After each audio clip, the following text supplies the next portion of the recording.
Strange things in the mailbox. Nothing unusual had ever happened with my mailbox before. I live alone and rarely talk to my neighbors. At most, we just hold the door open for each other. About 2 months ago, in early May, I went to check my mail, something I usually do a couple of times a week. When I opened the box, there were a few flyers and a single black button inside. I was surprised to see it, but didn't think much of it. Figured it ended up there by accident. A week later, I checked again. This time, there was nothing inside except for a small piece of paper with some nonsense scribbled on it, called GL Wed Honest WGE. I had no idea what that could possibly mean. For a while, nothing else happened, and I almost forgot about it. But at the end of June, when I went to get my mail again, I found a few screws inside. That's when I decided someone must be messing with me, just tossing random junk they found on the street into my mailbox. A few days later, another piece of paper appeared. This time, it had my full name written on it. That was the last straw. I went to talk to the building manager, and he said he'd look into it, though honestly, he didn't sound like he cared at all. Yesterday, I found something else, a note with a to-do list. Buy sweet potatoes, feed her, check the mailbox, be quiet, be quiet, be quiet. That was it. I packed a few things and went to stay with my girlfriend for a while. I also sent an email to the building management, hoping to get some answers. Does anyone have any idea what this could mean? Has anyone ever dealt with something like this? It all feels too bizarre and time-consuming to be a simple prank. Edit. I should have mentioned this earlier. The mailboxes can only be opened with a special key. They're all outside in a small shed. I don't know if someone could have picked the lock or slipped something through the slot. As of today, July 23, 2025, I've already contacted the police. When I came back from my girlfriend's place this morning, my apartment door was wide open, even though I'm absolutely sure I locked it. Inside, it was obvious someone had been there. My things, furniture, and papers on the desk looked disturbed, like someone had moved them and then tried to put everything back in place. I couldn't tell if anything was missing, but all my expensive stuff, my monitor, TV, and headphones were still there. I called the police immediately. 2 officers came to take a report. They advised me to stay with my girlfriend while they investigate and told the building manager about what happened. They said they'd probably call me tomorrow to go over everything again and try to figure out what's going on. I have no idea who could have broken into my apartment. I barely know anyone in this city and can't imagine who'd do something like that. But clearly someone has targeted me, and somehow they have access to both my mailbox and my apartment keys. I'm confident the building management will cooperate with the police and review the security footage. I'll update this post if I learn anything new. Thanks to everyone for your comments and attempts to help. Final update. Thank you all for the advice and support. With the help of the police, building management, and everyone who gave suggestions, we finally figured out what was going on. The management reviewed the security camera footage and identified the person who had been entering my apartment. It turned out that the previous tenant somehow kept an extra set of keys, both to the apartment and the mailbox. After management contacted the police, they tracked her down using the forwarding address she had left for her security deposit refund. She actually confessed to everything. It was indeed her who had been leaving the items in my mailbox. The police told me she suffers from serious mental health issues, and all those random notes and lists were the result of her illness. They also explained that she probably saw my name on the letters in the mailbox, which is how she learned who I was. The part that scared me the most was when the officer said she had entered my apartment several times, which means it's entirely possible she was there while I was asleep. That thought alone still gives me chills. I don't plan to post any more updates. I just want to move on and forget this whole thing as quickly as possible. Thank you to everyone who helped. I truly hope none of you ever have to go through something like this. I nearly lost $900,000 during my divorce, but instead, I destroyed my cheating wife in court with shocking evidence. I work as an elementary school teacher, so my daily routine is very predictable. I have fixed hours at school, and every Tuesday we usually had staff meetings that ended around 6 p.m. That meant I normally got home by 7. My wife, Terry, whom I had been married to for over 30 years, would go to the gym every Tuesday evening. She always came back exhausted, so I usually prepared dinner while she showered and handled the house chores. But one day, my principal surprised us by canceling the meeting. It was only 3:30 p.m., and I thought it would be a great idea to head home early, cook dinner, and maybe catch up on some household tasks. Lately, I'd noticed Terry becoming more distant, and I hoped a candle at dinner might help rekindle some spark between us. Our marriage had been strained by financial troubles, and I could feel her pulling away more and more. She wanted to control everything, and if things didn't go her way, she would become stubborn and irritable. I always thought of myself as patient, but it was starting to wear me down. When I got home, I noticed her car in the garage. That was strange, because she usually took the bus to the gym. I slipped in quietly through the back door. The first thing I saw was her purse sitting on the kitchen counter. Terry was always meticulous about where she placed her things, so this was odd. Then I noticed her workout clothes and a large towel on the floor. Just as confusion set in, I heard noises coming from upstairs. My first thought was that she might not be feeling well, so I cautiously started up the stairs. That's when I stumbled over a pair of men's shoes. Scattered on the steps were pants, a shirt, socks, and worst of all, Terry's lingerie, the kind she only wore for anniversaries or special nights. My blood ran cold. I froze on the stairs, heart pounding, stomach turning. For a moment, I thought I might faint. I sat down, trembling. Then anger began to boil inside me, an emotion I rarely allowed to take control. Years of teaching had given me patience, but this was beyond anything I could manage. I moved quietly toward the bedroom.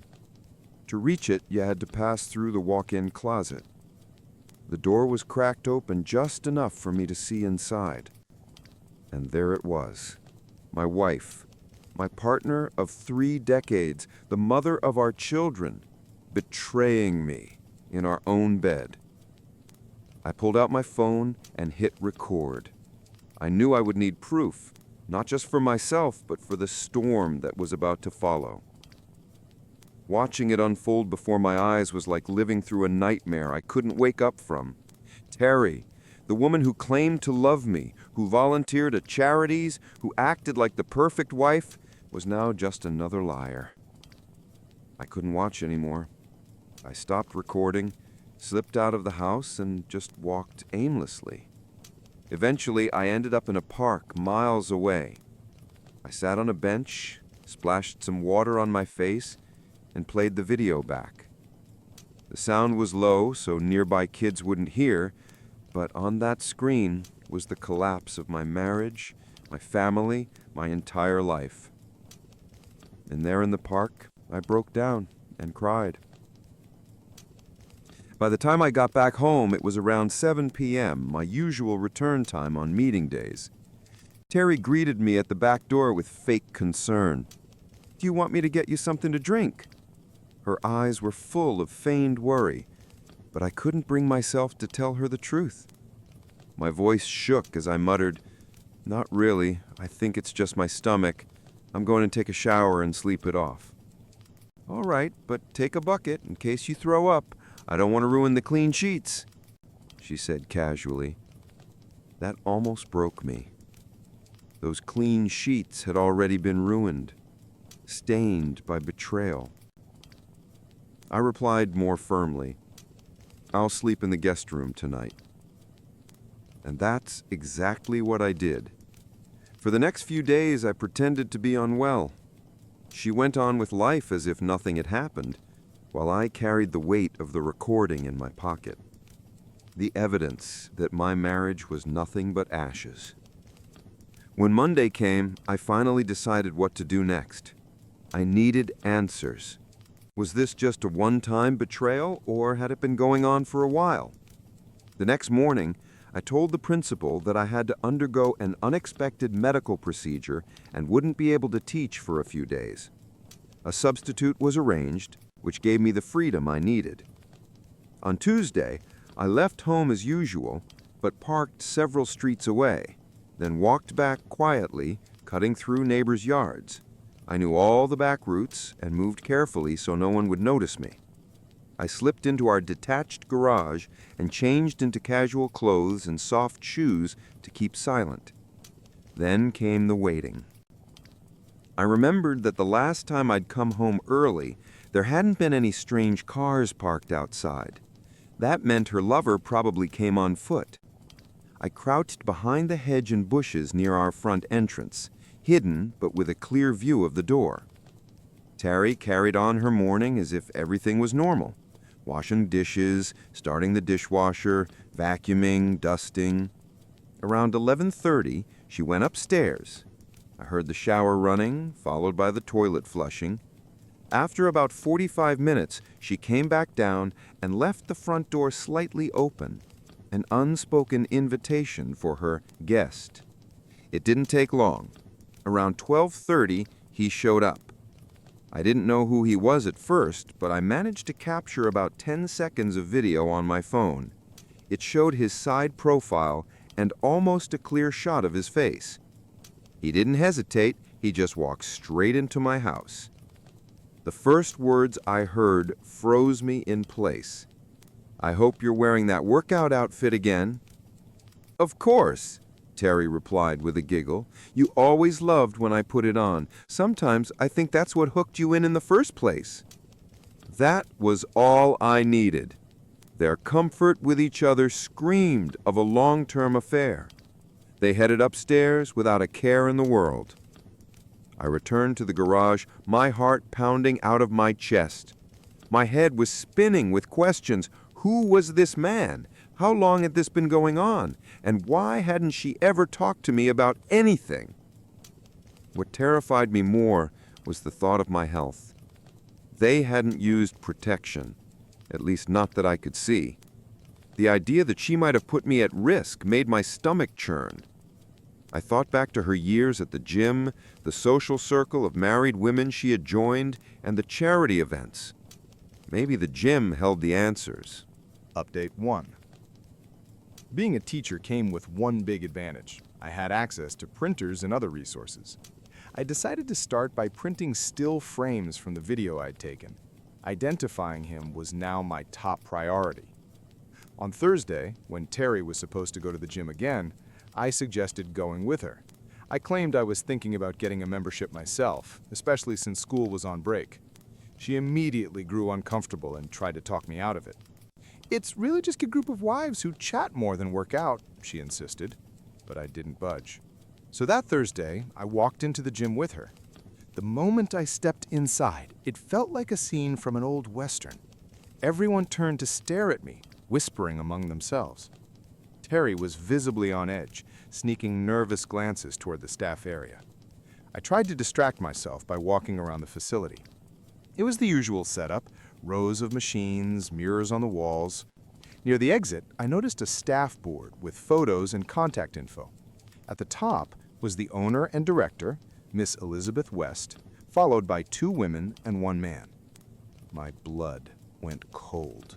The man was him, the lover.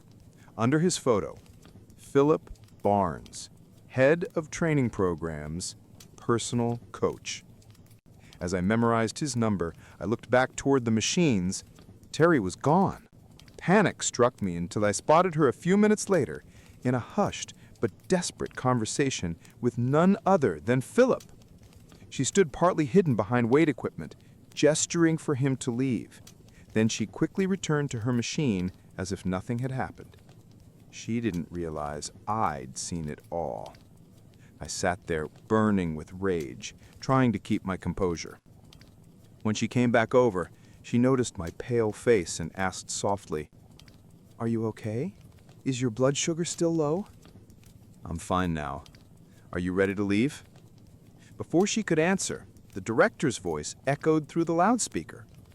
"Ladies and gentlemen, the last training session of the day is canceled. Mr. Barnes suddenly felt unwell and had to go home." A wave of disappointment swept through the women in the gym. But I wasn't disappointed. For me, it only confirmed everything. Update 2. It seemed that workouts with Mr. Bonte were a cornerstone for many women at that gym. That alone made me think this needed deeper investigation.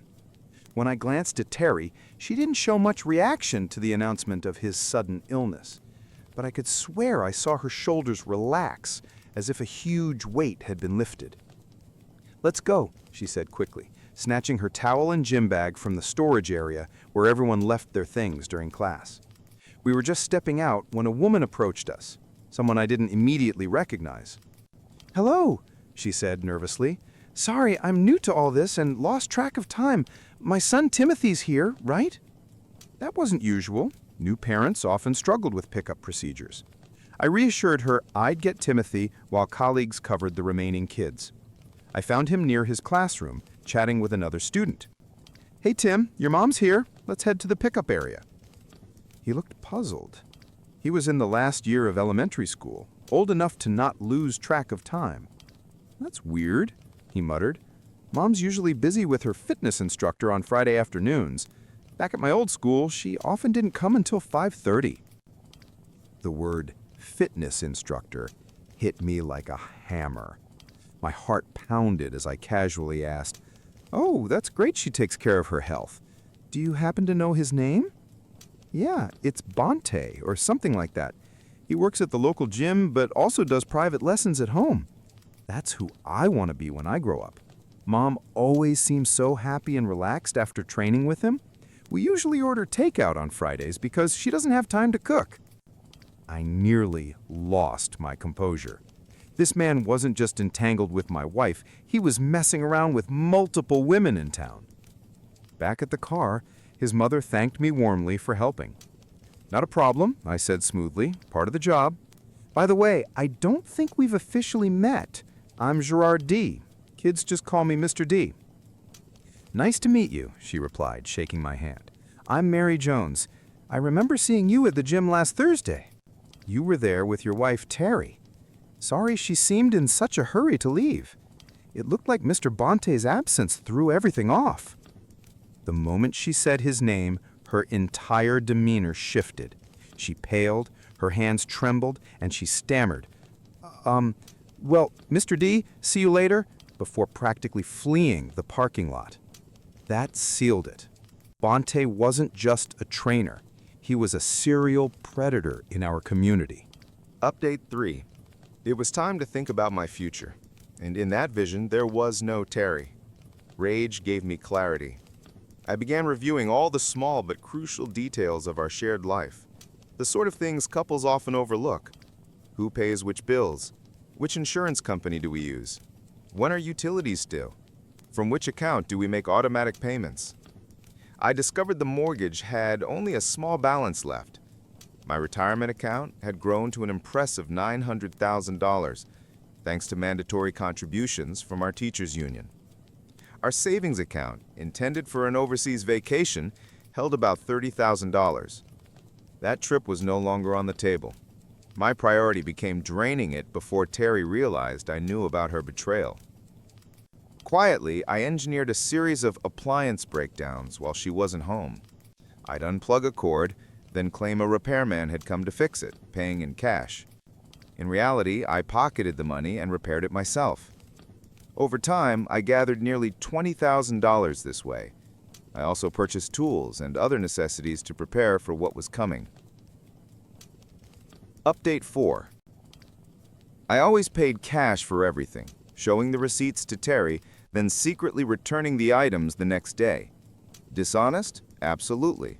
But honesty and trust had already been gutted from our marriage. Because of her actions, I was becoming a man I never thought I could be, a liar. Her Thursday daytime workouts with Bonte continued, and I no longer bothered even trying to initiate anything intimate with her. We coexisted like roommates. That was it. Quietly, I began boxing up my personal belongings, keeping them stored in the garage where Terry rarely went. Since her car usually sat outside, the garage was basically my territory, and she didn't notice my gradual disappearance. On the rare occasion she did ask about missing items, I told her they'd broken or that I didn't need them anymore. She accepted those answers mostly because many of my things didn't fit her preferred aesthetic anyway. When most of my possessions were gone and the house looked practically unchanged, I realized how much I'd already surrendered to Terry's control over the years. I withdrew what I could from my retirement account and bought a small house on the edge of town. It wasn't much, just 2 bedrooms, a tiny yard, and a garage, but it was mine. Close to the school where I worked, and best of all, the mortgage was small enough that half my salary easily covered the payments. No mansion, no luxury, but solid. Amazing what you can find if you're willing to skip the glossy neighborhoods. I moved my belongings in piece by piece. Furniture wasn't a problem. Secondhand shops and donation centers were full of cheap finds. Honestly, the place reflected my own state. Used, but still standing. It was time for everyone to get what they deserved. One afternoon at school pickup, Mary Jones came over to me again. Her son Timothy was playing nearby, but I immediately noticed she looked shaken, as if she had been crying. As a teacher, you get trained to read those signs. "Mr. D, can I talk to you for a minute?" she asked, her voice wavering. "Of course. Just park over there and meet me at the benches." I always joked that those benches near the pickup zone were my office. She parked, then joined me, while Timothy kicked a ball around. She hesitated, then finally began. "I don't know how much you know about what's been happening at the gym." I kept my face steady. "I know Terry, my wife, enjoys it there. Says it keeps her in shape." She bit her lip, clearly wrestling with herself, then blurted, "There are things you need to know." I cut to the chase. "Does this have to do with Philip Bonte?" Her expression hardened instantly. "You have no idea just how much it has to do with that pig." "I can imagine. But go on." Tears welled in her eyes. "He targets women at the gym. Regulars. He watches, waits, and then pounces." I asked how she knew. She looked away, ashamed. "Because I was one of them. Until last month. We met every Friday at 12:30. Her voice faltered as though reliving it. She confessed how she had believed there could be a future with him. Divorced, lonely, missing intimacy, Bonte had filled a void, until suddenly another woman replaced her. He dropped her cold, with nothing but a half-hearted, "Sorry, can't anymore." She gave a bitter laugh through tears. "I thought I was special. Turns out I was just another notch." I sat stunned. How could she unload this on me, her child's teacher? She must have been truly desperate. Trying to offer some comfort, I murmured, "Relationships aren't always what they seem." Her eyes narrowed, searching my face. Then she whispered, "You already know, don't you? About him and Terry?" I swallowed hard. "Yes, I know." Mary reached for my arm. "Then please believe me. He'll keep doing this until someone stops him. He doesn't care who he hurts as long as his ego's fed. He even brags about it at bars with his buddies." Her tone sharpened. "If you need my help to make him pay, just say the word. That man deserves to be brought down." She called for Timothy and drove off, leaving me in silence. I sat there, mind racing. Oddly, I felt a flicker of relief. Her confession made my plan for revenge seem less like an act of a betrayed husband and more like a moral obligation. Bonte wasn't just wrecking my life. He was a predator preying on countless women. The question now was, how many more? I started piecing together his schedule. The gym was open every day except Mondays, and he seemed to be there constantly. Using the number listed at the gym, I tracked down his address. Just 3 blocks from our house. No wonder it was so easy for him to sneak over for sessions with my wife. I told Terry that my doctor had recommended daily evening walks around 5 p.m. Luckily, she showed no interest in joining me. That gave me the perfect cover. Since I knew it wouldn't interfere with her own meetings, everything went smoothly. During my first evening walk, I headed straight to Bonte's address and discovered that he lived in a ground-floor apartment among several similar buildings. His car wasn't there, so I lingered nearby to catch his return. He usually left our house well before 6 p.m., which meant he almost always came back around that time. Sure enough, at exactly 6 p.m., he walked into his apartment. It became a routine, day after day, whenever I was free to go out. On days I had staff meetings and couldn't leave, I assumed he still followed the same pattern. I began to suspect that his evenings at the gym weren't really about exercise, but about meeting different women. To confirm this, I adjusted my schedule, starting my walks earlier and watching his daily movements more closely. Eventually, I decided to take a full week off from work just to investigate. I went to an electronics store and purchased surveillance equipment, a long-range listening device, motion-triggered HD cameras with audio, and an external hard drive for storage. On Monday, after setting everything up, I installed the first camera inside Bonte's apartment. Luckily, his place was small, almost like a studio with a kitchenette and dining space. One camera was enough to cover the entire living area, except the bedroom. Breaking in was shockingly easy. He hid his keys under the doormat. Careless. All I had to do was wait for him to head to the gym, slip inside, place the camera, and leave. From then on, every sound or movement in his apartment was recorded and streamed straight to my laptop, time-stamped and secure. That same evening, I got my first footage, Bonte eating takeout in front of the TV before heading to bed at 9 p.m. The next day, I slipped into the gym through the back entrance after closing time and set up a second camera in a private room where clients were usually assessed. This was the same room Bonte often used for one-on-one sessions. By Wednesday, when Terry went out shopping, I had already installed the third and fourth cameras, one in our bedroom and another in the living room. Reviewing Tuesday's recordings shocked me, though deep down I wasn't surprised. Bonte woke up, went out for breakfast, then came back and made a phone call. "Julie, hey, it's me. He's gone. See you at 12:30. Wear what I told you. Don't worry, I'll be careful. No one will see me come over. You said he's out for 3 days? Perfect. I'll come Thursday and Friday, too. We'll talk later. Love you." He hung up with a spring in his step, practically glowing. On Thursday, I set up in the garage with my laptop, waiting. As expected, the camera caught him returning with breakfast again, then calling Terry. She answered. "Good thing my husband left for work. See you at 12:30, like always." That was the breaking point.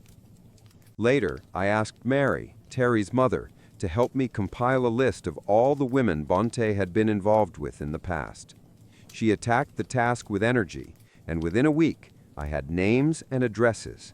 To my horror, Terry's name was on that list too. At this point, our house meant nothing to me. It wasn't a home anymore, just a building. Terry noticed the emptiness, but I brushed it off by saying I was reorganizing my things. Meanwhile, I secretly prepared for the end. I met with a divorce attorney, set up new bank accounts and insurance under my name only, moved our vacation savings to my private account, and switched to a new SIM card. I even changed the beneficiaries of my retirement plan to our children. I gathered all the evidence, surveillance footage, phone transcripts, photographs. I placed it all in folders, along with the names and contact details of the women Bonte had been with. I even included the address of a local clinic for STD testing, since most of his affairs were unprotected. On our kitchen table, I left divorce papers, DVDs of their encounters, printed stills, and my wedding ring, cut in half and smeared with grime.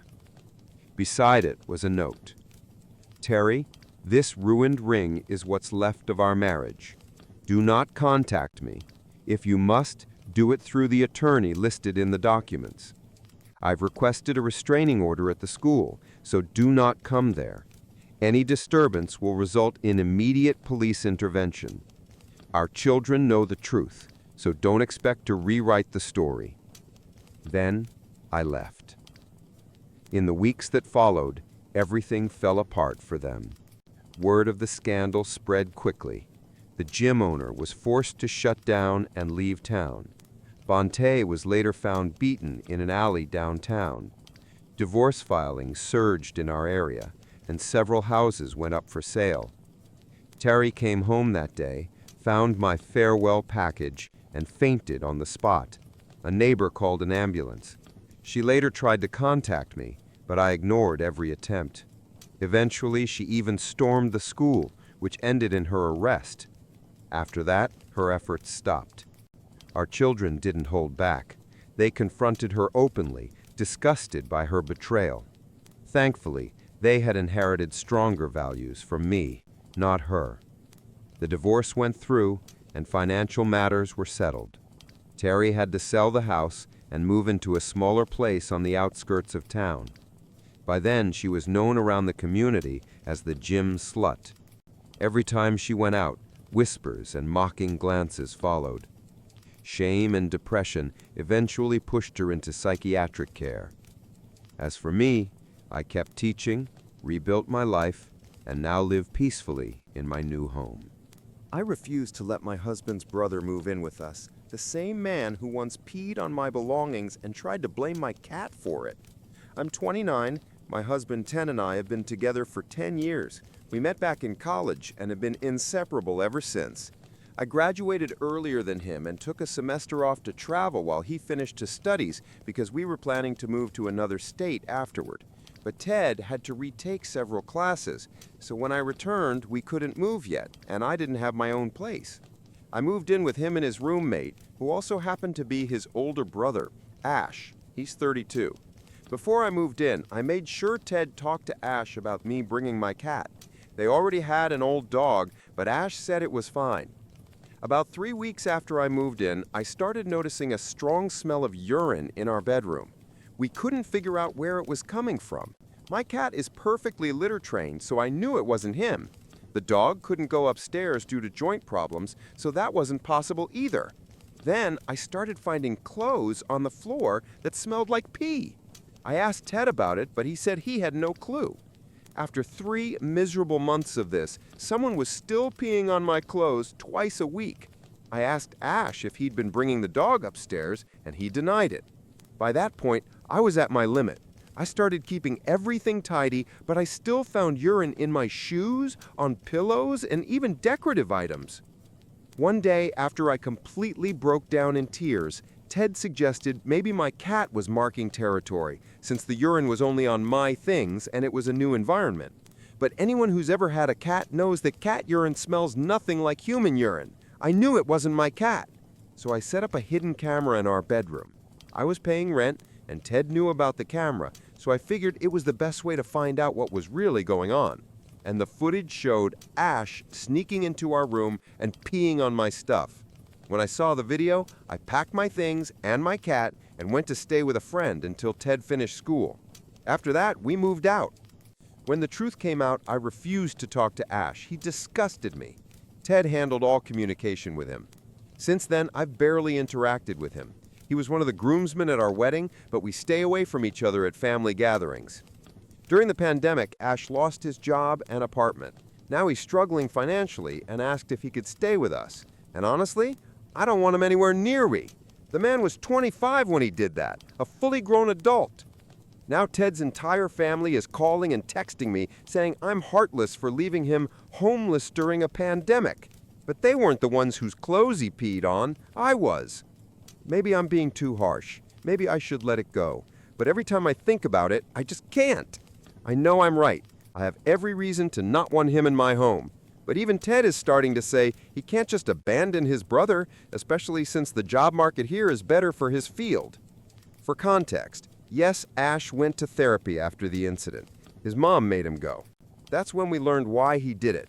Apparently, Ted and Ash had always been very close, and Ash saw me as a threat who was stealing his best friend, so he thought doing something that awful would drive us apart. Instead, it only made Ted stop talking to him completely for a long time. The therapist later suggested they make amends, and Ted's mom helped them reconnect, but it was agreed that I'd never have to speak to Ash again or let him into our home. As for the wedding, it was mostly for our parents. We would have been fine with a small ceremony, but since I was the first of my sisters to get married, my family wanted something big. All my sisters were bridesmaids, and all of Ted's brothers, including Ash, were groomsmen. I didn't have to talk to him or take pictures with him, so I didn't care. Why can't another family member take him in? Because we live on the East Coast, and the rest of the family is on the West Coast. Ted's job opportunities are much better here, so moving is not an option. I'm even trying to convince his brothers, there are 8 of them, to pitch in and help Ash stay over there. Ted's family has this forget and forget mentality. They overlook things I find appalling, like stealing cars, forging degrees, and misusing money. So of course they think Ash's behavior was a one-time mistake. Did he ever apologize? Only to Ted, never to me, and that still hurts. I even considered forgiving him, but I realized it would only open the door for him to come back into my life, and I can't risk that. Did he pay for the stuff he ruined? No. I didn't even know it was him at first. I just washed my things. After I saw the footage, I threw out everything that had been soiled, except for 2 pairs of shoes I still haven't replaced. Ted, bless him, is the best man I know. When this all happened, he was shocked and completely cut off his brother. Later, after their mom and the therapist pushed him to reconcile, they made peace, but Ted never once pressured me to forgive Ash or let him in. He told me it's okay if I never want to see his brother again. And honestly, I love Ted enough to tolerate Ash's presence only when absolutely necessary, like on holidays or big family events. But that's it. I will never live under the same roof as that man again. Update 1. Each part of this story was written at different times over the past few days. So, as many of you suggested, I showed the post to Ted. After reading the comments, he realized that he'd been wrong, not just toward me, but in how he'd let his family treat me. He apologized over and over, saying he should have done more back then, stood up for me, set boundaries, and demanded better behavior from his brother. He made it clear that Ash moving in with us was absolutely out of the question. Ted also reached out to people in his professional field to see if there were any job openings for Ash. One of his contacts happened to work at the same company where Ash had been employed, and here's what Ted found out. Ash hadn't been fired. He just left voluntarily. But his job was still open for him if he wanted to come back. Ted decided to drive over and talk to him in person while I was at work. We live a couple of hours away from Ash. For context, I work 2 jobs, one from 4 p.m. to midnight and another part-time during the day. Not because Ted can't support us, but because I actually like what I do and it keeps me busy and happy. But when Ted got to Ash's place, he found something that triggered a chain of events and revelations that honestly left me more sad than angry. Yeah, I know, people will probably call me spineless again, say I should be furious. But I'm just so tired. I just want to sleep. Still, I feel like I owe you all closure after so many of you reached out, whether kindly or harshly. This is the shorter version of what's happened since my first post. Let's start with Ted's brothers. There are 10 of them. Brother number 1, doctor, military background, wife, 3 kids. Brother number 2, surgeon, wife, 2 dogs, a bearded dragon. Brother number 3, engineer, engaged, 1 dog. Brother number 4, teacher and researcher, wife, 1 child. Brother number 5, works in IT, married. Brother number 6, doctor, single, open to meeting someone. Brother number 7, chef or businessman, wife, 1 child. Brother number 8, car salesman, wife, 3 kids, aquarium fish. Brother number 9, accountant, wife, 1 cat. Brother number 10, Ash. If I say wife X, I mean the wife of that brother, not that they have multiple wives. Anyway, Ted and I talked about everything you pointed out. He apologized, we cried together, promised to be better, and decided to see therapists separately. If both our therapists recommend couples therapy later, we'll do that too. Now, back to the situation. Ted's contact confirmed that Ash hadn't actually been fired, he just left. That made Ted furious, so he went to Ash's house to confront him. Ash wasn't home, but Ted had a spare key for emergencies, so he went in and waited. At one point, he needed to use the bathroom, but the guest one was locked, so he went into Ash's room to use his. That's when he found a situation. That's how he phrased it when he called me.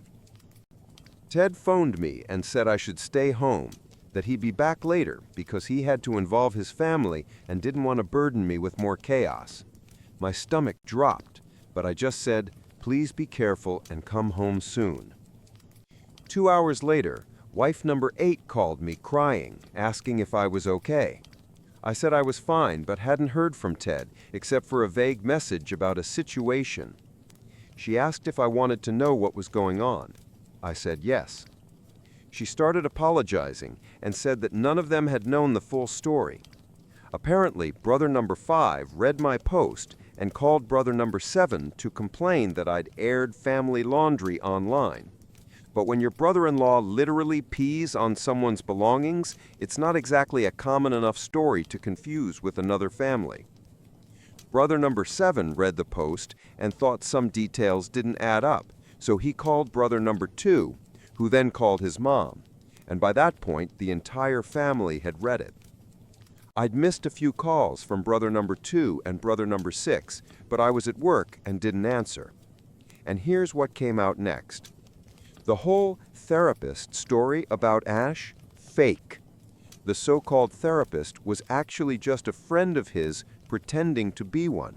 No license, no education, nothing. He pretended for 3 years just to get his mom off his back. She knew. She covered for him. Said she'd forgiven worse things from the other sons. It all came out when brother number 2 asked her why Ash had never apologized to me. They all assumed he already had, and that I'd forgiven him since I have a reputation for being too soft. Plus, they thought he'd only done it a few times, not over the course of several months.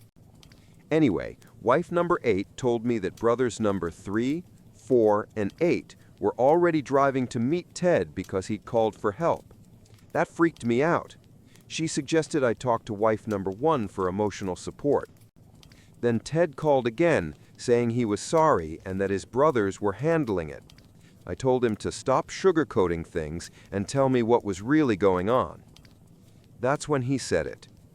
Ash has serious psychological issues. He hates me.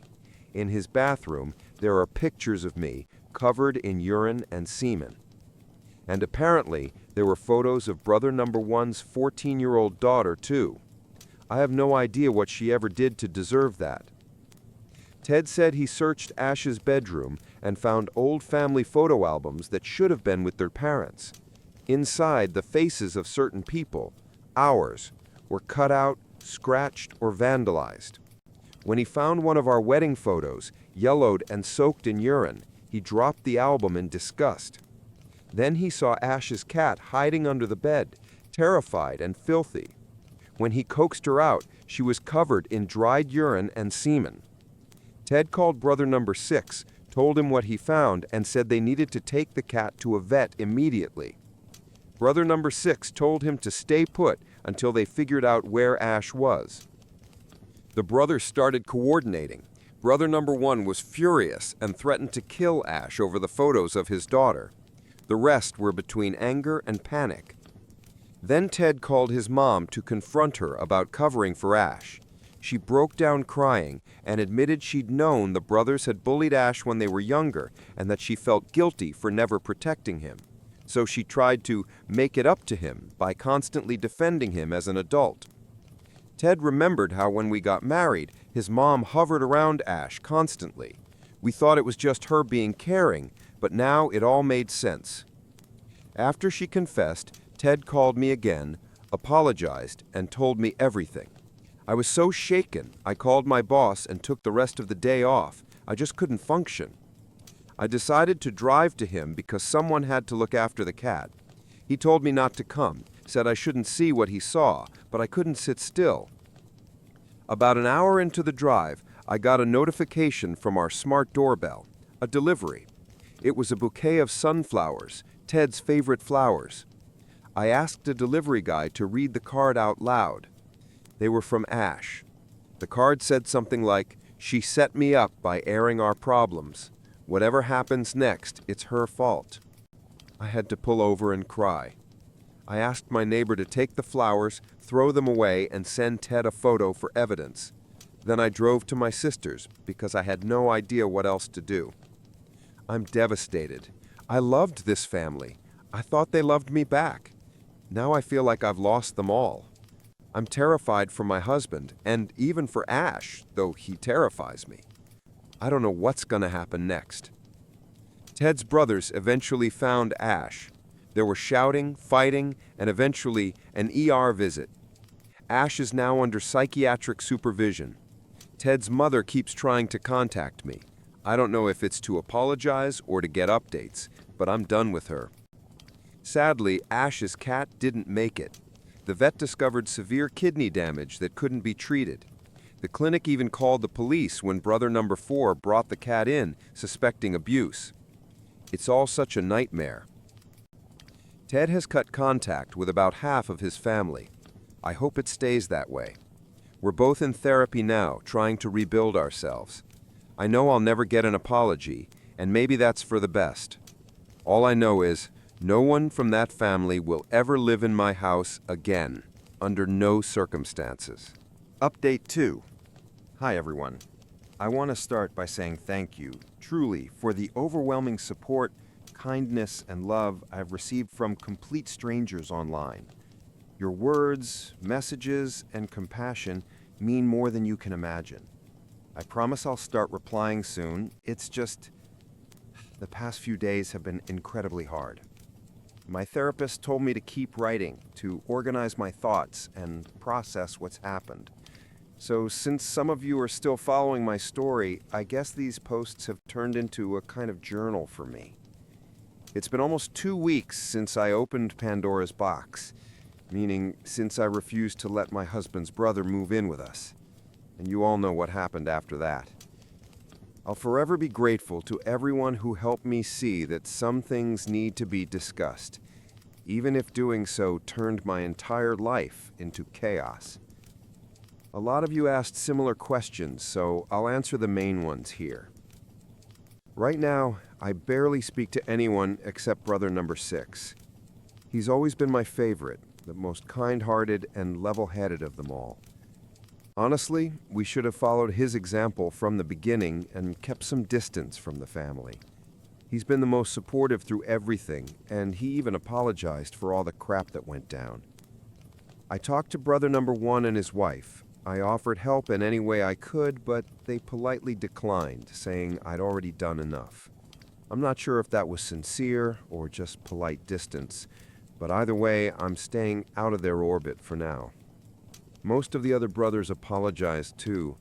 A few of them admitted their mistakes, both in this situation and in the past. Honestly, this family is going to keep a whole generation of therapists in business. I suggested therapy for all of them because, even though I might have been the trigger, this goes way deeper than me. Now, about my mother-in-law. Some people wrote that maybe she's been a victim of manipulation and abuse her whole life. I'm not denying or confirming that. It's not my place. What I do know is that she's had a rough life, but after everything that happened, we'll never speak to her again. She called us screaming that we destroyed her family. Her exact words to my husband were, "I worked for years to keep this family together. I forgave everyone for everything they ever did. And this is how you repay me? By letting some bitch tear us apart?" So, yeah, that bridge is gone. Ted's coping the best he can. He's in therapy too, working through his guilt and grief. He keeps apologizing even though I know none of this was his fault.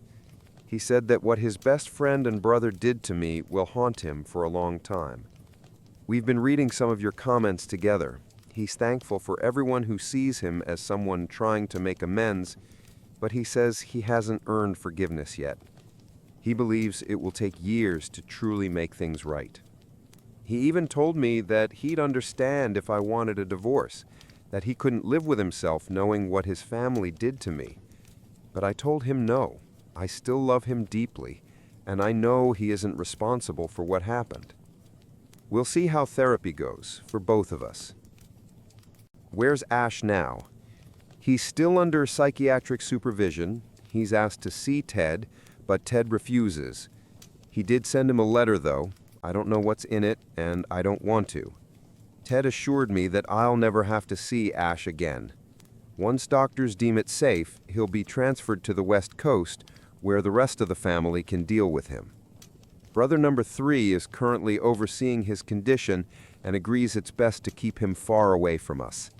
Ted still discusses the medical updates with him, but I stay out of it, and that's perfectly fine by me.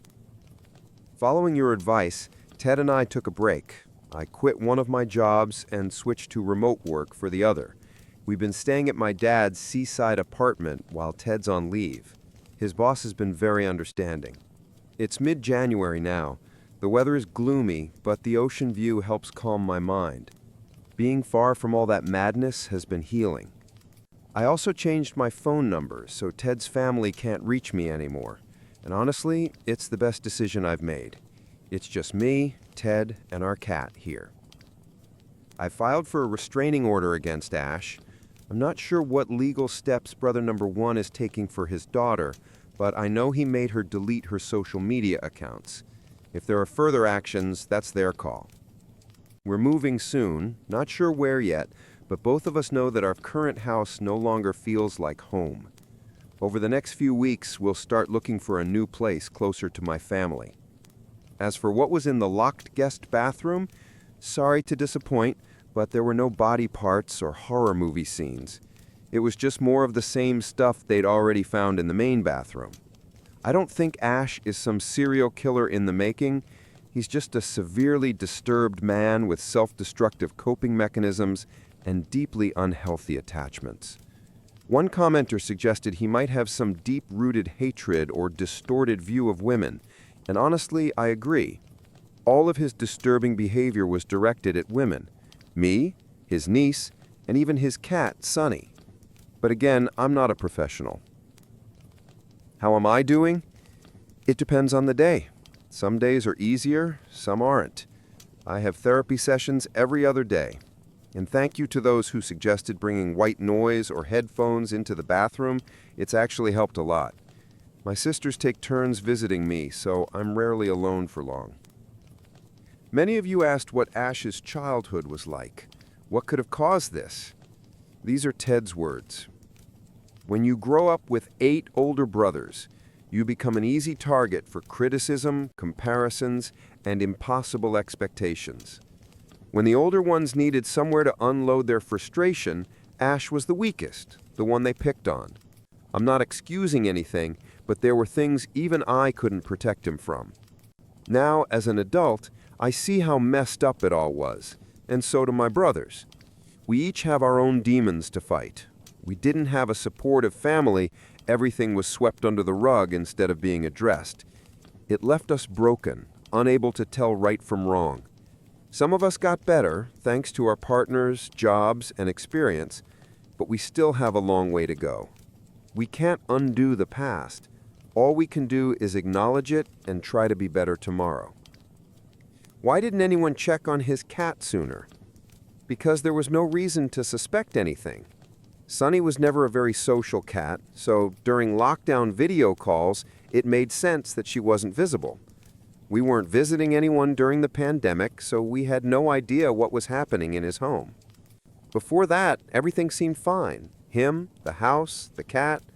I truly don't know what signs we could have seen or how we could have prevented all this.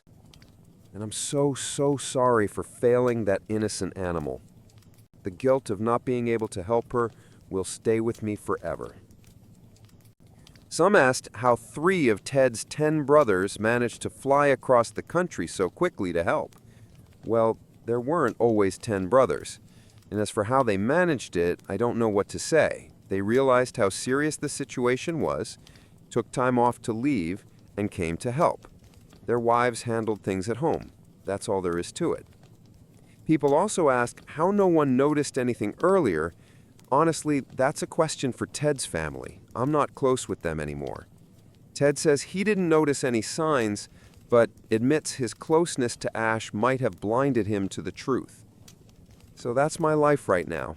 I'm tired, I'm sad, things still feel heavy, but I have a great therapist who keeps reminding me that I'm safe, that I'm okay, and that healing will take time. Sorry for the long update. And thank you, truly, for your kindness and for taking the time to read about my mess. Edit. I realize I caused confusion earlier.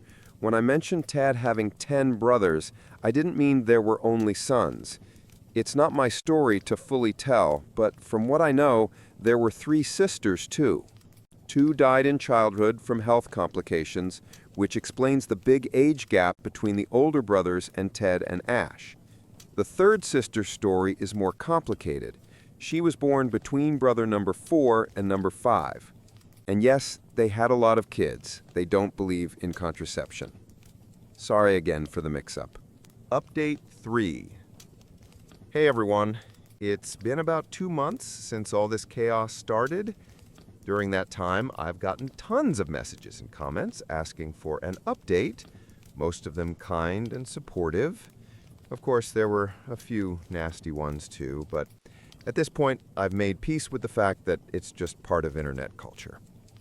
First off, sorry it took me so long to write this. I know many of you are curious about what's been happening with Ted's family, but I really needed time to process everything. Anyway, here's another miserable little piece of the puzzle so you can finally get some closure.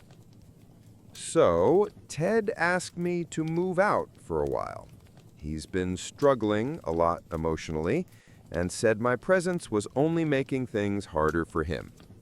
He's drowning in guilt, and dealing with all those skeletons from his family's closet is too heavy for anyone. We're not officially divorced, but we're not looking for a new place together either. We're still in the process of selling our old house. Ted's living there, and I've been staying with my parents.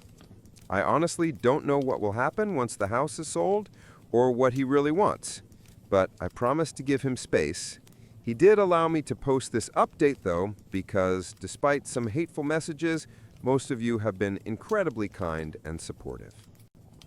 Now, as promised, here is the updated version of Ted's family tree, including the sisters. Brother number 1, doctor with a military background, married, 3 kids. Brother number 2, surgeon, married, has 2 dogs and a bearded dragon. Brother number 3, engineer, engaged, 1 dog. Brother number 4, teacher and researcher, married, 1 child. Sister number 1, deceased. Brother number 5, works in IT, married, not many details. Brother number 6, doctor, single, open to dating. Brother number 7, chef or businessman, married, 1 kid. Brother number 8, car salesman, married, 3 kids, and some fish. Sisters number 2 and 3, both deceased. Brother number 9, married, possibly divorced now, 1 cat. Brother number 10, Ash. Now, about the sisters. I only mentioned them this time because, well, the family story is already insane, and this just adds another layer. I didn't include them earlier because Ted never talks about them. For him, they've simply never existed. All 3 sisters were born and passed away before Ted was even conceived. So in his mind, he only has brothers. You guys came up with some wild theories, some surprisingly close to the truth, some totally unhinged, but honestly, given what we know about this family, a bit of insanity seems to run in their blood. Anyway, no, the sisters weren't murdered. Sisters number 2 and 3 were twins who died shortly after birth due to a developmental defect. Their lungs never fully formed. That's all Ted knows. I don't talk to his family anymore, so I can't confirm more details. Sister number 1 died in a motorcycle accident. One of the brothers was driving, underage and drunk. I didn't mention this before because it wasn't my story to tell. It had nothing to do with my situation, and I still believe people deserve privacy, so I'm not saying which brother it was. Many of you also asked about the dark secrets Ted's mother supposedly forgave her sons for. I'll share only what's been openly discussed before. I won't name which brother did what, except for brother number 7, since I already told his story. So, here's what I know. Brothers 1 to 4 were the classic golden boys. Smart, athletic, high-achieving. That set the bar ridiculously high for the younger ones. The family expected every child to excel in school, sports, get a scholarship because paying for 10 college educations wasn't realistic, and build a successful career. But brother number 7 wanted none of that. He's a smart guy, but thought it was unfair that his life had to be a constant competition with his siblings. After high school, he told his parents he was going abroad to study culinary arts. His scholarship supposedly covered part of his tuition, but not housing. His parents were thrilled. Their son was going to become a world-famous chef. They agreed to help with expenses as long as he kept good grades and cooked at family gatherings. In reality, he moved to New York, shared an apartment with 4 roommates, and pretended to live abroad. This was before video calls were common, so it wasn't hard to pull off. He just needed to call his parents at times that matched the time zone difference. He even made up stories for family holidays. His parents sent him money for tuition and rent, but he invested it and eventually made a decent profit. Years later, he returned to the West Coast, claiming he was managing restaurants. The truth came out only when one of the nieces said she wanted to apply to the same school and asked him about it. By then, he was already financially stable, so there weren't major consequences. And to be fair, the man can really cook. He still handles Thanksgiving and Christmas dinners. Now for the rest of the family drama. Things I learned from Ted, his mom, or the brothers themselves, and for which none of them were ever punished. Stealing and completely wrecking at least 2 cars, same brother, both times. Another brother also stole a car. Leaving their grandmother alone for a week, even though they were supposed to care for her. Stealing and selling things from their own home. Fistfights that ended with police involvement. Other fights that didn't involve police but did end up with hospital visits. Skipping major school events, stealing trip money, or pocketing class funds. Public nudity, indecent behavior, and urinating in public, apparently a family tradition. One stalking incident that ended with a restraining order. Frequent teenage drinking and underage drunk driving. As for their father, last time I saw him, he was in an urn on their mother's mantle, hopefully still there. In life, he was an awful, misogynistic, abusive husband and father. Somehow, though, he managed to act like a decent grandpa. And before anyone judges, why did you let the kids near him? That's not on me. I don't have children. Ted's siblings do. Ted's parents were, and his mother still is, very traditional. They only ever cared about appearances, the image of a perfect family with proud sons and beautiful daughters. I'm not excusing them, but losing their daughters really broke them and the whole family dynamic. As for why they had more kids after that, they desperately wanted another girl. They tried twice more, then couldn't have children anymore. I don't know if they would have kept trying or if the infertility made things worse emotionally. As for Ash, I honestly don't know how he's doing. I'd love to say I don't care, but I do a little. Therapy has made me more empathetic, and I can see that he's a sick person. I just hope he gets better. Far, far away from me. And that's pretty much everything I can tell you about Ted's family. Big shout out to brother number 6, though. He's been supportive throughout all of this. Still single, by the way, and made me promise to mention that. So, if anyone on the West Coast is looking for a kind, attractive doctor from an absolutely bonkers family, here's your chance. As for me, things are still rough.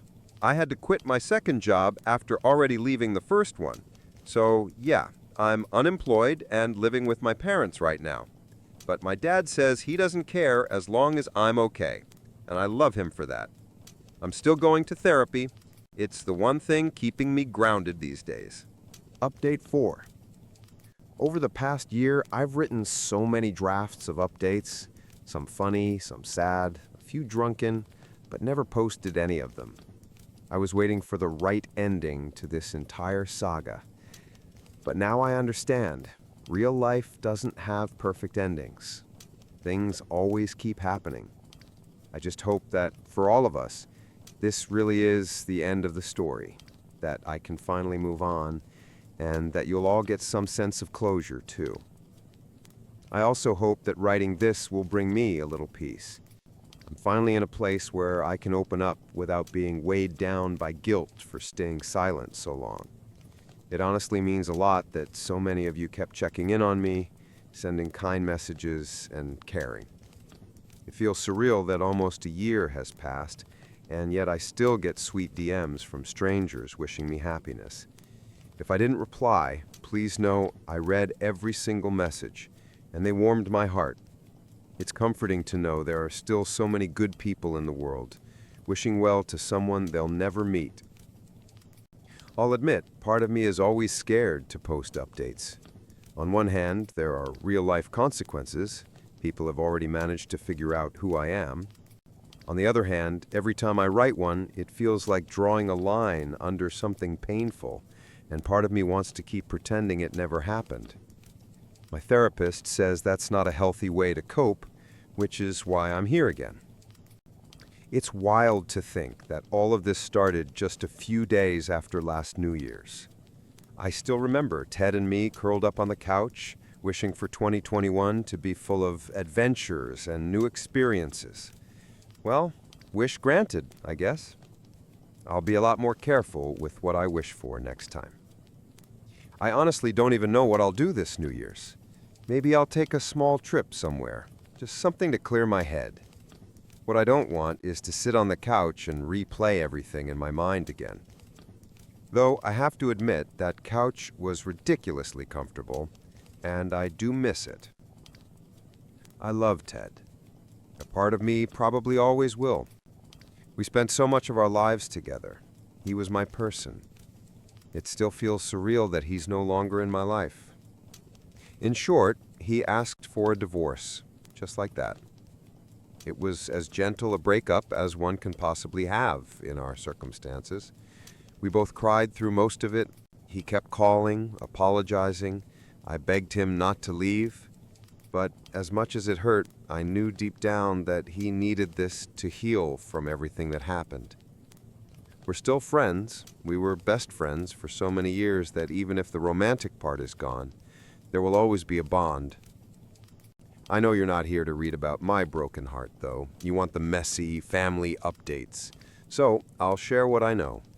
Just note that since Ted and I are no longer together, I don't have every detail. I'll break things down by sections for clarity, not in chronological order, but organized by people. My former family. Brother 8. Married, 3 kids, a cat, and now a few fish, too. I haven't heard from them since the divorce, but before that, I know they adopted a kitten named Bob. Brother 7. Married, 1 child. No clue what's going on there. Haven't asked, haven't been asked. Brother 6. No longer single. He's dating someone amazing. His new girlfriend actually found my story on this very forum and still loves him, despite his chaotic family background. We've met a few times over the past year. She's truly wonderful. Sure, there are occasional family tensions, but overall, they're doing great. Brother 6 was also the one who came to see me right after Ted asked for the divorce. He hugged me and said I'd always be his little sister, no matter what. That was bittersweet. Losing a husband and half of the family I once thought was mine, but at least I still have 1 brother left. I only ever had sisters of my own, so that means a lot. Brother 5. Married. He never liked me, and I finally understand why. Turns out he didn't like Ted much either. The brothers were awful to each other growing up, and apparently number 5 was the worst of the bunch. Ted often defended Ash, which put him at odds with number 5, and their tension never went away. I have 0 contact with him now, and I'm keeping it that way. Brother 4, married, 1 child. He's always been level-headed. He personally made sure Ash's name is blacklisted in every local animal shelter, pet store, and vet clinic. He said that even if Ash has become a saint, he's not willing to risk another animal's safety. Honestly, knowing that makes it easier to leave that family behind. At least the cats are safe. Of course, there's always the chance that a stray might wander to him or someone might gift him a pet, but Brother 4 swore he'd do everything possible to prevent that. Brother 3, now officially married with a dog. Back when this whole saga began, they were only engaged. Their wedding was beautiful. I didn't go, even though both of them insisted that I was still part of the family. Ted wanted me there too, but I didn't want to ruin their photos or bring tension. I attended via Zoom, though, and it was genuinely lovely. Brother 2, married, 2 dogs, and a lizard. He was one of the first to step up and take action when everything went down.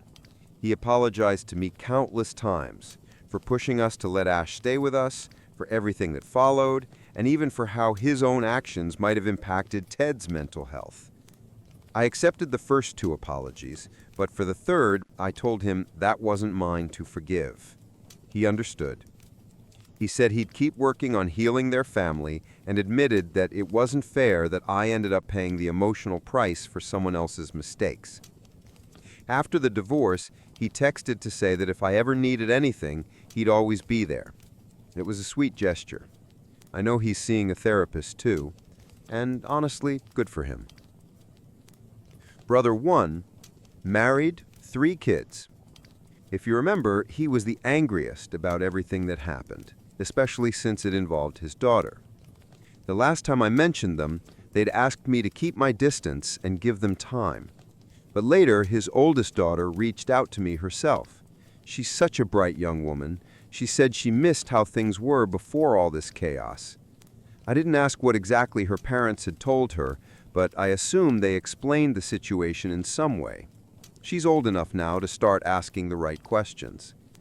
Eventually, they decided not to press charges against Ash, but they did move across the country, thankfully for her daughter's sake. She found an incredible culinary program on the East Coast and is absolutely thriving there. Her younger daughter, from what I've heard from Ted's mother-in-law and sister-in-law, is also doing fine. She barely interacted with Ash outside of holidays. Apparently, the reason he fixated on her photos wasn't personal. She just looks exactly like their father, and combined with the fact that she's a girl, it triggered him. I'll explain that part later. She's still seeing a therapist, but hates every minute of it, claiming it has nothing to do with her. She's mostly angry about the move and leaving her friends behind. Anyway, that family seems to be safe and rebuilding. They're slowly settling into life on the East Coast. The parents still keep their distance from me, which I completely understand. They're not fans of the colder weather, but I told their eldest daughter she's always welcome to visit me. Brother One's wife is kind enough to allow it. As for Brother One himself, we haven't spoken since. All communication goes through his wife and kids. I was the first among my sisters to get married, and since Ted's family hadn't had a big celebration in years, his older brothers were much older, everyone was thrilled. I never regretted marrying Ted for a single second, but honestly, I could have done without the grand wedding. Sometimes I wish we had just gone to the courthouse alone or run off to Vegas to be married by Elvis. I'm not even sure people still do that, but it sounds a lot cooler than a 200-guest circus. I remember when we finally agreed to the big wedding, and my mother-in-law was absolutely over the moon. For the first time, it felt like she saw me as more than just another daughter-in-law added to the pile. It might sound silly, but that feeling, being accepted into the family, actually meant something to me, even if it came at the price of a massive wedding. I tried to include her in everything. With 10 sons, she probably never got many chances to help plan girly things. At first, she was sweet to me, maybe just to get her way, and I was too naive to see it. I stayed the golden daughter-in-law for a while after the wedding, probably up until another grandchild was born. Then I was relieved to step back and return to a more comfortable distance. Being her favorite was exhausting. It came with too many expectations. It's wild to think how badly I once wanted her to love me, and how now I'd give anything for her to forget I even exist. After Ash was sent to a psychiatric clinic, my mother-in-law did everything she could to destroy me. I cut contact with her and most of the family for a while, eventually rebuilding ties with a few of them, but not with her. I've only seen her once since then, when she came to pack up Ash's apartment. She deliberately came to my parents' house just to scream at me. It was horrible and perfectly timed. My parents were both at work, my sisters too. I opened the door, and there she was. No greetings, no pretending. She unloaded everything at once, every imaginary slight, every accusation. She called me a worthless wife, said she hoped the divorce would crush me, that she'd make sure her son took everything from me, that she wouldn't rest until I was homeless. And the worst thing she said, the one line that burned itself into my mind, was that she was grateful I was barren, because she couldn't stand the thought of me tainting their blood. Ted and I never actively tried for children, but we never prevented it either. We just figured if it happens, it happens. It never did. And now I can't help but wonder if it makes me a terrible person that part of me feels grateful for that. Our neighbors called the police that day. They escorted her out. That's how my sister found me, sitting on the floor, holding our cat, shaking. She called Ted, and I think he heard the details from his fifth brother, the one who must have driven her there. I didn't see him myself. We haven't spoken since. I don't know what Ted told her or what she told him. I only know that she left me alone after that, and for that, I'm thankful. Ted is probably the most decent ex-husband in the universe. I could tell 1,000 stories about him. It's strange to be without him now, but I try to respect his choices. When he asked for a divorce, he said, "I can't be with you anymore. I'll never forgive myself for what I put you through. I don't want to keep exposing you to my family's madness." At the time, I was furious. He was making decisions for me without asking what I wanted. But after a lot of therapy, I realized he wasn't doing it for me at all. He was doing it for himself, to ease his guilt, or maybe to convince himself that ending things was some kind of mercy. Maybe being apart helped him pretend none of it happened. Or maybe he genuinely thought he was protecting me. But it hurt because I always saw us as a team, not me versus him, us, and his decision destroyed that team completely. Some days I wake up hating him. Other days I just stare at my phone debating whether to call. Sometimes I do, and he always answers, always kind, always calm, reminding me that he's still around. We sold the house, and of course he moved out. For a while, he went to the West Coast to deal with family matters during the divorce, then came back. His work was here, and he loved it. I can't tell if I'm glad he's still in the same city or I hate him for ruining it. Every street, every cafe, every corner has memories of him. Maybe I'm the one who should leave and start fresh, somewhere no one knows my past. As for Ash, when he was first sent to a psychiatric facility after the fight with his brothers, numbers 3, 4, and 8, the same ones who came at the beginning to help, he stayed there for several weeks. He kept begging to see Ted, but Ted never went.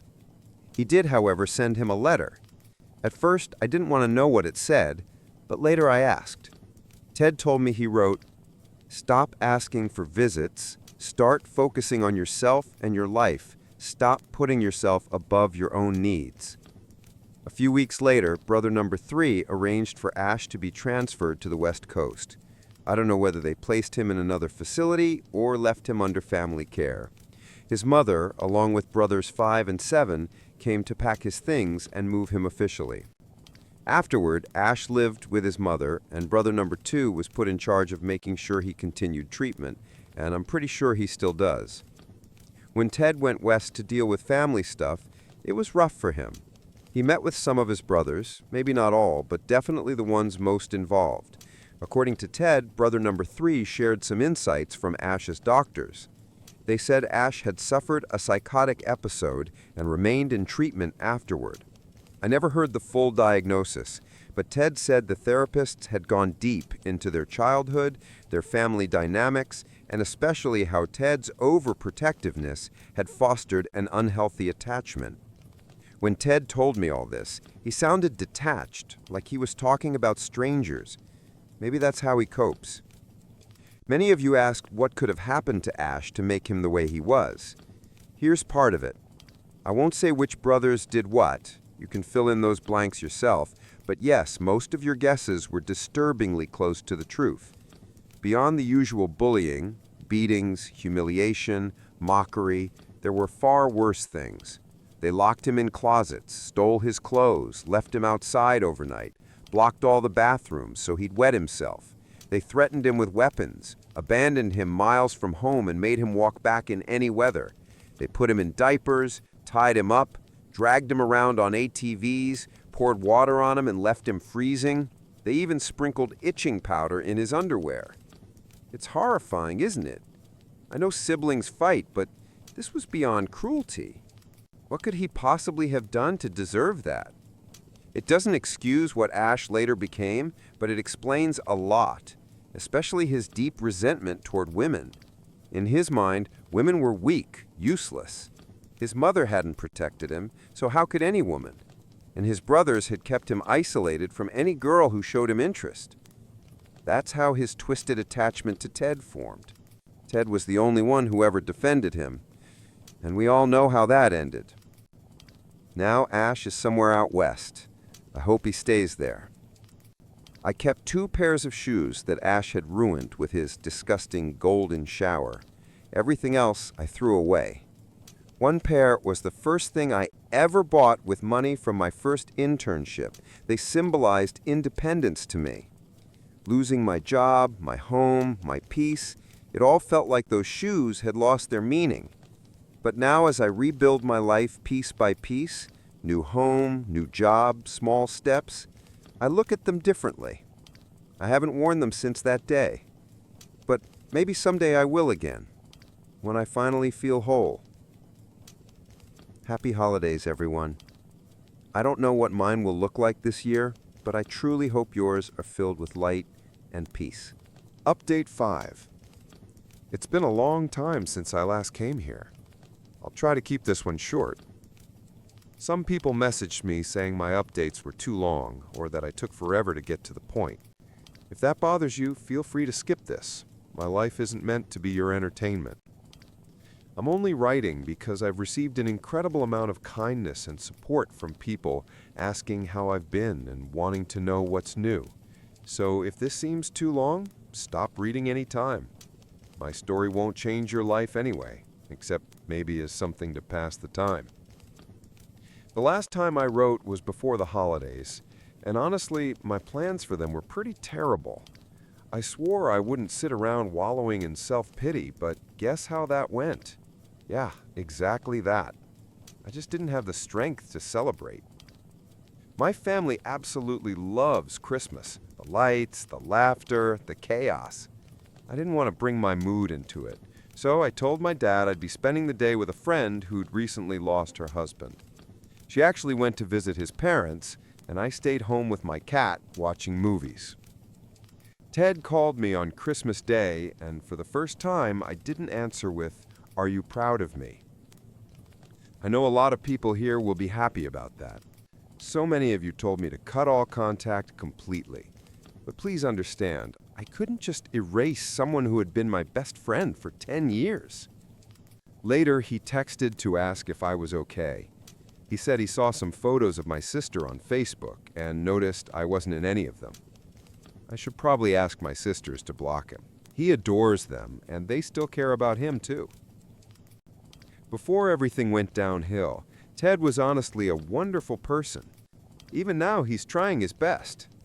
Maybe I'm biased, but he's not the monster people imagine. He's going through something deeply traumatic too. Facing the truth about what his family did isn't easy. I stared at his message for hours, trying to decide what to write back, and ended up not answering at all. I wasn't doing well, but he's still the one who knows me better than anyone. Our 10 years together weren't wasted. We didn't split because we stopped loving each other. We split because it was what we both needed. I had my family and all of you to lean on. Ted didn't. Some of his brothers hate him even more now. He lost his best friend, his little brother, his wife, and in a way, even his mother. It's easy to paint him as the villain, the one who hurt me. But you've only heard my side. He's still human. He made mistakes, but he's not evil. And I don't think he'll ever see our divorce as one of those mistakes. Eventually, I just replied something like, "Wasn't in the mood to celebrate. Stayed home. Merry Christmas." He must have sensed something was wrong because he showed up. He knows the area where I live and the park I love walking in. He asked if we could meet, and I agreed. Yeah, I know, not exactly a boundary win, but baby steps, right? We talked for hours. I didn't realize he'd spent Christmas alone, too. Maybe if I had, I would have invited him over or gone to my parents with him. Many of you insisted that cutting him off completely was the healthiest option, but I don't agree. Maybe I'll change my mind later, but right now, I think we still need each other a little. Every day I feel like I need him less, but that day I really did. And sometimes he still needs me too. I want to believe we can stay friends, though deep down I know that probably won't last. Someday he'll have a new partner, and I doubt she'll be thrilled about me. Or maybe we'll just drift apart naturally, or I'll finally get angry enough to hate him. But right now, he helps me in ways no one else can. It might sound silly, but I don't think anyone else truly understands who I am now. I'm not the same woman I was before all this, not even the same as a year ago. What happened with his family changed us both. Not everyone understands why I can't calmly take my kids to the bathroom anymore, or why I had to leave work early when my boss gave me sunflowers on Women's Day. Ted does.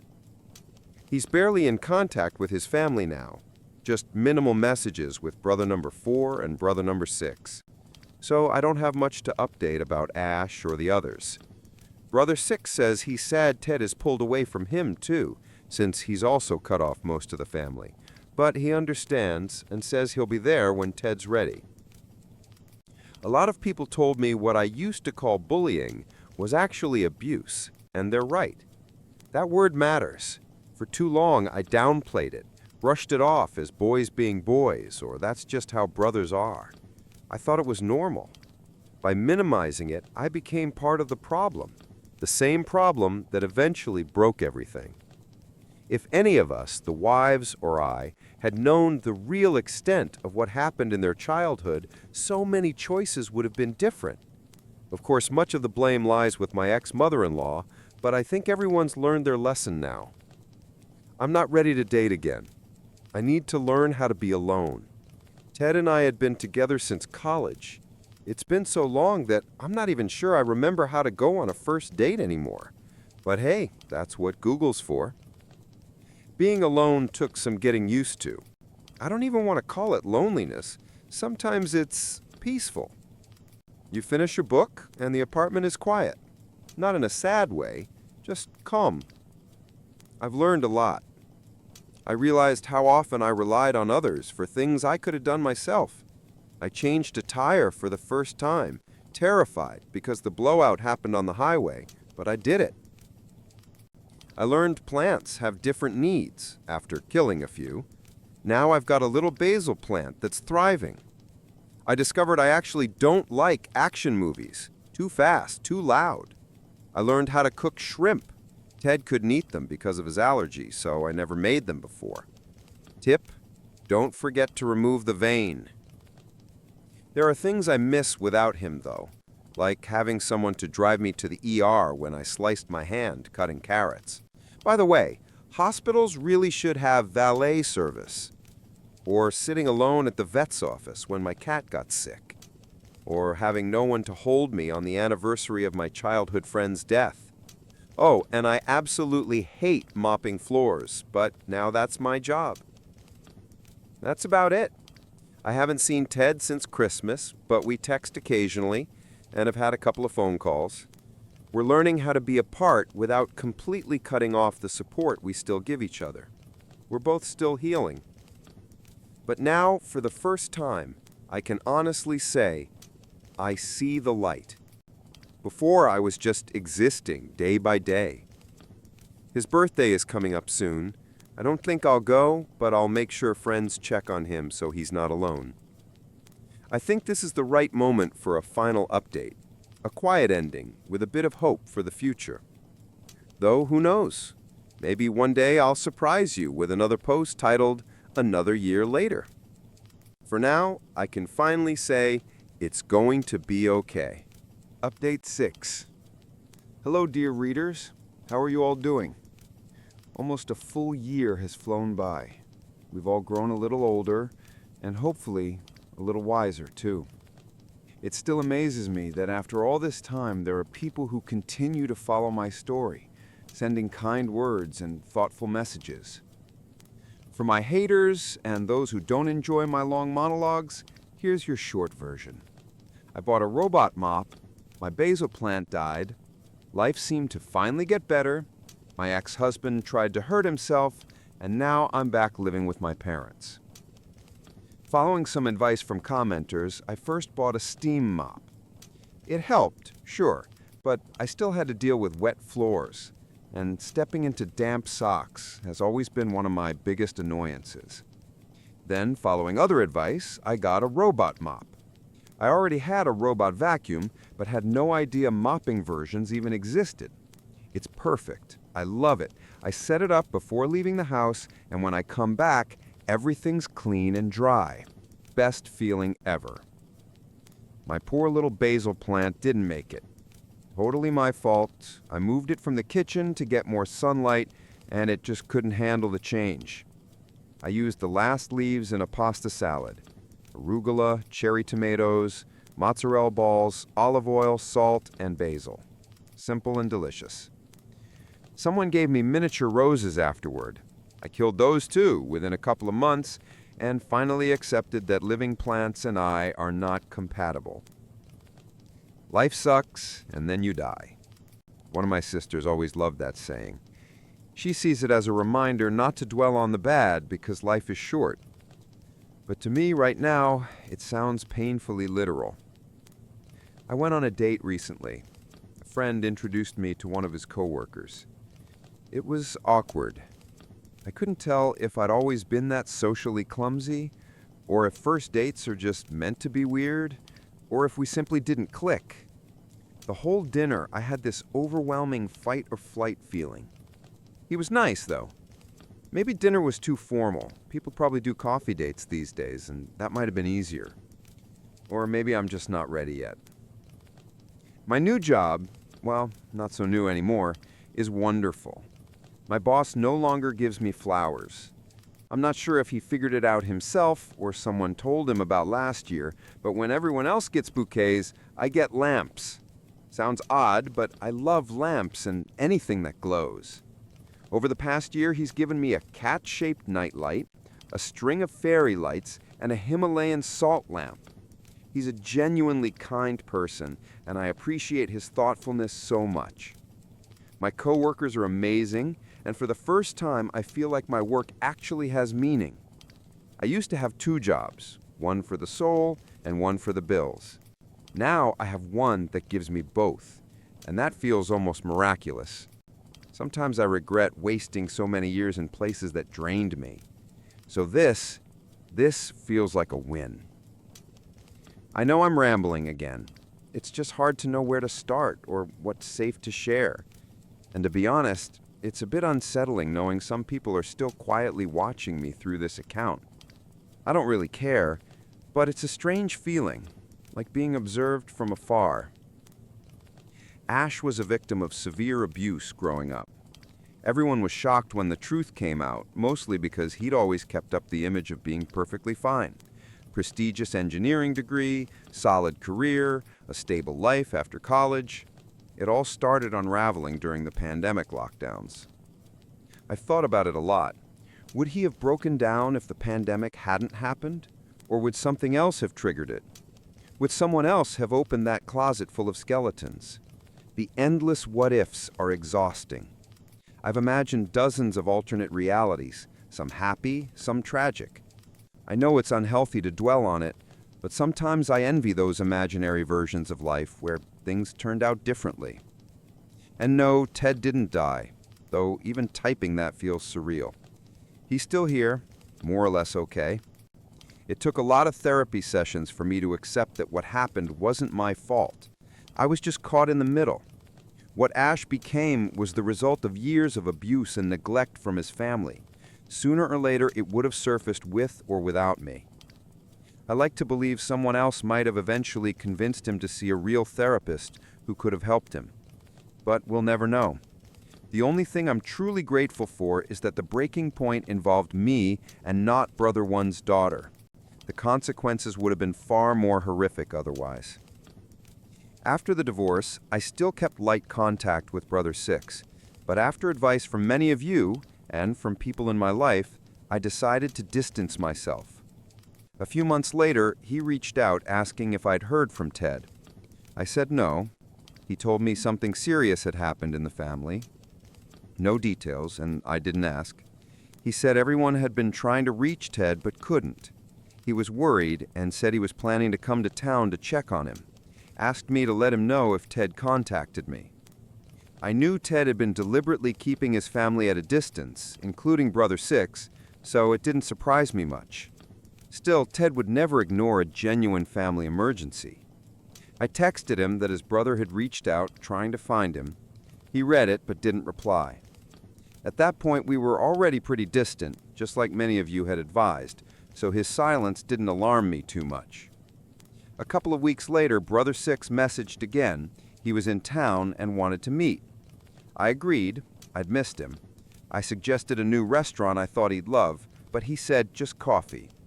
That was strange. He's a total foodie and never turns down a chance to try new places.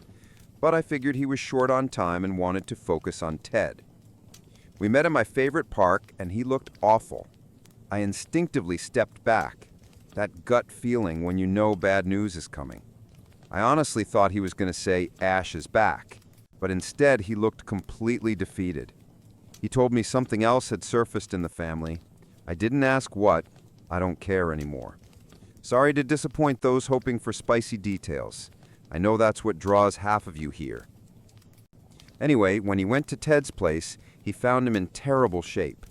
Ted had never been much of a drinker, only on holidays, socially, but that morning, at 10 a.m. on a Saturday, he was completely wasted.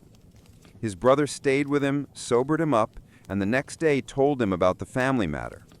He went back to his hotel to grab his things, and when he returned to Ted's apartment, he found him unconscious.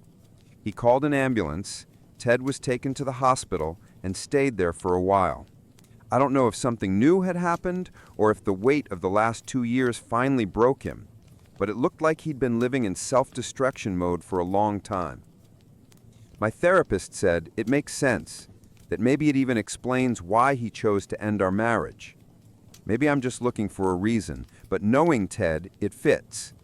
He's always been the protector type, even as a kid, shielding Ash. He's the kind of person who makes sure no one spikes a girl's drink at a bar or checks on a child standing alone on the street. He has controlling tendencies, usually born from anxiety. He's a meticulous planner, but when things go off script, it shakes him. He's strict, but incredibly dependable. I always loved that about him. During our final talks before the divorce, he kept apologizing over and over for not protecting me, for putting me in harm's way. Even when I told him it wasn't his fault, I don't think he ever believed me. He had to face a painful truth. His family wasn't what he thought. He realized he'd helped silence things, downplay things, excuse things. He had to confront how horrifying their childhood really was and what monsters some of his brothers became. It crushed him. He was fighting trauma, guilt, helplessness. Eventually, Ted checked himself into a rehabilitation center. He didn't let me visit, but sent letters. They're too personal to share here, but reading them were emotional. The first few were full of apologies for worrying me, for everything. Then came longer, scattered ones, and some truly beautiful. I could see him slowly shifting from overly polite and self-blaming to someone closer to the man I'd once loved. Watching him begin to finally understand what I'd been trying to tell him for years felt like witnessing a kind of catharsis. He said writing helped him process, and I believe it. That's why I still write these updates. Why letters to me, though, instead of a journal? I don't know, but I'm not complaining. There was one letter where he was just angry, furious at everyone and everything. And weirdly, that one made me the happiest. It meant the fire was coming back. He even called me a nickname he hadn't used since before our wedding, and honestly, it infuriated me. It wasn't anything serious. He was just reminiscing about that trip we once took to visit friends, a couple who ended up fighting the entire time. They argued so badly that they wanted to leave halfway through the vacation. Everything had already been paid for, but they simply couldn't stay together anymore. So we split up. The guys and the girls did everything separately. Ted was miserable the whole trip. Later, he sent me a message that said something like, "I still haven't forgiven Alice for Venice. You were supposed to be the one in that damn gondola with me, Peaches, not Steve." The nickname itself didn't bother me, but reading it brought back that old ache, the feeling of loss, the memories of what we'd lost. Against his earlier wishes, I replied to the message. That one answer led to us talking again. He wasn't upset that I broke his no replies rule. Maybe he had wanted that all along. We ended up exchanging letters for several weeks, and honestly, it was nice. We never mentioned Ash or his family, not once. Maybe it just never came up, or maybe he was avoiding the topic on purpose. Either way, it felt so good to talk to him again, like we used to. When we first met, we used to chat through Facebook Messenger, and this whole exchange brought me right back to those early days. Silly as it sounds, I still love him. I still miss him. These letters made me feel like I'd gotten my best friend back, even if he's no longer my husband. Ted's back in his own place now. For a while, his brother, number 3, and his wife stayed with him, along with their dog, while Ted recovered. Thanks to remote work, that worked out fine. He's on antidepressants now, has a lot of people supporting him, and honestly, he's doing so much better. He stopped pushing everyone away, but still keeps healthy boundaries, and that's such a good thing. He talks to brothers 3, 4, and 6 again. They were always the closest to him, besides Ash. He still doesn't talk to the rest of the family, though, which is a little sad, especially because I know he loved some of his nieces and nephews deeply. I think he misses them, but keeping his distance is probably the right choice. Funny enough, brother number 6 also doesn't talk to most of the family anymore. He's always been more withdrawn, a bit like Ted and Ash. Maybe he understood more than the others. After everything that happened, he grew closer to brothers 3 and 4. Another small silver lining, I suppose. Ted and I have met up a few times, sometimes at group events, sometimes just to talk. I can truly see the difference in him. He's gained back some weight, his hair looks healthy again, and he doesn't slump his shoulders anymore. Just last week, he finally returned to work after being on medical leave, and I can tell it's given him back his sense of purpose. He was never the type to sit still, so that downtime must have been torture for him. We went to an animal shelter together recently. He adopted an older cat named Socks, probably because of its white paws. Sweet cat, but missing a bunch of teeth. Ted's been trying to rename him Macbeth, but the cat clearly isn't having it. To be fair, Socks doesn't really respond to Socks either, so maybe there's still hope. As for me, I'm still on the East Coast, and 2022 hit us hard. 2 hurricanes slammed into our city, and my apartment got flooded. Whenever a state of emergency is declared, Dad always tells us to come home, so the cat and I were safe, but it was still a nightmare. I don't know if it was the universe sending a message, but remember those 2 pairs of shoes I kept? They were both completely ruined. I tried everything to save them, even spoke with restoration specialists, but they were beyond repair.